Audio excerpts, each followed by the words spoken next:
I'm just an ordinary CEO in City A ordinary. Yes, but not stupid. I built my company with blood and sweat, and if there's one thing life has taught me, it's this: trust is fragile, and evidence is everything. The first time my world shook, it was inside a private hospital. My wife had just given birth. The cameras in the nursery were rolling, the kind of endless surveillance that private hospitals charge you a fortune for. I was in my office, staring at the screen, when I saw it happen. The nanny, Maria, stepped into the nursery. She wasn't supposed to be there. She had just given birth herself, yet here she was, picking up my daughter, and switching her with her own baby. My blood went cold. On the footage, her tearful voice was crystal clear. "Baby, one day you'll thank mommy for securing you a bright future. Why should my child be born to live as a servant's kid?" At that moment, my hand shook. I looked down at the paternity test results I had already arranged, proof that the baby born was mine and my wife's. That nanny thought she was clever, but she didn't know I had eyes everywhere. I stormed into the nursery myself, switched the babies back, and took my daughter home. From that day on, Maria, the same woman who had tried to steal her future, treated my child better than her own. She never knew I was watching, never knew I had outplayed her. And yet, year after year, I kept her close, because I needed to see exactly how she would raise her daughter. And I saw it all. The beatings, the curses, the anger. Every lash that fell on her own girl reminded me, had I not been cautious, that pain would have been my daughter's burden. Sometimes my wife couldn't bear it. She would scold Maria, stop her from hitting the child. But Maria's temper only grew, until one day she announced she was pulling her daughter out of school and going back to the countryside. I agreed. Let her go. Let her take her misery far away from us. My wife looked at me strangely that night, suspicion in her eyes. "You seem too close to her. Did you have an affair with Maria?" I laughed bitterly and told her everything. The baby swap. The proof. The secret I had carried for years. Her eyes widened, then narrowed with fury. "Serves her right," she spat. "Let her suffer." I thought the storm had passed. But storms, I would learn, have many shapes. When my daughter started kindergarten, her homeroom teacher began circling us like a hawk. At first, it was small things. She reposted every photo my wife put on social media. She sent me long, soft-spoken messages, too sweet to be innocent. And then she turned vicious, claiming my wife had stolen her photos, demanding apologies, and even declaring online that I was actually her husband. My wife was ready to fight her right there in the schoolyard. She's fiery, her family is as wealthy as mine, and she doesn't take insults lightly. But I stopped her. "Don't fight her fists with fists," I said. "Fight her with proof." So we did. We posted family photos, luxury videos. Every shot showed our truth, our bond, our wealth, our unity. The teacher fumed, calling them AI-generated fakes. Parents laughed at her. She tried to win them back, but soon she was sending me revealing photos late at night, trying to drag me into her madness. That was the last straw. I gathered the evidence and sent it straight to the Education Bureau. She was fired. Her name, her family, her disgrace, all of it went viral online. And just like that, my daughter's kindergarten years ended in peace. But peace, in our lives, never lasted. Years later, on a charity visit to an orphanage, one little girl looked up at me with tear-filled eyes and whispered, "Dad." My daughter heard her. She tugged on my sleeve, begging, "Can we adopt her?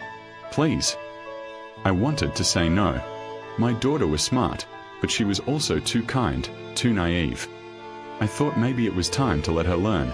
Pity can be dangerous. So I agreed. We brought the girl home. At first, my wife treated both girls equally. But the orphan was clever, too clever. She ran to my wife crying, saying my daughter bullied her. At night she would sneak into our room, clinging to my wife, painting herself as a victim. My daughter knew nothing of these accusations. One evening, my wife was ready to discipline her. I stopped her. "Wait," I said. "Watch the cameras." The footage showed the truth. The orphan was manipulative, playing us all. My wife was furious, ready to throw her out. But I held her back. "Not yet. Let our daughter see for herself." And she did. My daughter confronted her, demanding why she was lying. The girl's eyes filled with fake tears. "Sister, I never said that," but by then, the damage was done. Neighbors whispered. Even the nanny joined in, whispering venom. It all blew up until I stepped in. I showed the proof. I reminded my daughter, "This was your choice. Now, what do you think?" Her lips trembled. "Dad, I was wrong. I'll never do this again." That night, I fired the nanny and sent the orphan away, with a sum of money as tuition. My daughter had learned her lesson the hard way. I thought life would be easier once she grew older. But middle school brought a new battlefield, the internet. She was brilliant, always first in the city rankings. But when she posted her shopping hauls online, people turned on her. They called her a fake rich girl, a social climber, a cheater. Trolls flooded her pages. She wanted to fight back, but I told her, results, not words. And so she did. She topped exam after exam. She started a side business, delivering food in the evenings, running trades in summer. She grew taller, stronger, sharper. Every insult made her tougher. But then came the college entrance exam. She scored the highest anyone had ever seen. 751 points. Record breaking. But when the results came out, her name showed only a little over 200. Her face crumbled. My heart cracked. But I had planned for this. She still had her national math competition prize, a golden ticket into Peking University. Without that, they would have stolen her future. The internet exploded again. See? She cheated all along. Ugly photos spread.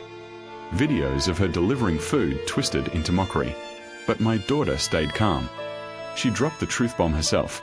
Her scores from last year, raw and authentic, higher than most could ever dream of. The trolls choked on their words. That calmness impressed even the admissions officers. They promised to defend her reputation. But she refused their help. "I'll prove myself with results, not statements." She entered university a storm, brilliant and unstoppable. But love, or something like it, came to her door. A boy who had always been by her side. A boy who studied with her, worked with her, and finally asked her to marry him. At first, I thought, maybe this is good. Maybe she deserves companionship. They married young, and she smiled for a while. But then I saw the cracks. Every research paper she wrote carried two names. His came first, by the accident of the alphabet. Projects that were her blood and sweat seemed to be his achievements. I began to dig. And what I found chilled me to the bone. That boy did not exist. No records. No home. No family. He had appeared out of thin air, like a ghost. Authorities confirmed it, a phantom, a script in her world. My daughter broke down. Tears, confusion, anger. "Dad, have I been tricked again? Is my whole life a lie?" And that's when the ground shifted beneath us all. One evening, as she wept, the world around me glitched. A prompt flashed before my eyes. Host detected to be awakened. "Do you wish to exit this world?" My daughter looked at me, her face wet with tears. "Dad, so you were already dead. Just a copy I created." She lifted her hands and removed a pair of virtual reality glasses. And just like that, the truth hit me. I was not real. The life I thought I had lived, the battles, the betrayals, the victories, all of it was inside her simulation. She, Willow, was the real one. The 22nd century was her time, her world. She had been born in the poorer slums, but with unmatched brilliance, she invented VR that allowed people to escape emptiness, to live as protagonists of their own stories. And me. I was just her construct, her father, her protector, the one who taught her to fight with proof, to survive in a cruel world. I wanted to cry, but all I felt was pride. Even if I wasn't real, my love for her was. She stood tall in her lab coat, eyes fierce, aura sharp as a blade. She had built an empire from nothing. She had made technology that gave people hope. And as my digital self began to fade, I whispered the only truth that mattered. Even if I am not your true father, Willow, we have always loved you. Thanks for listening, and please subscribe to get more unique stories.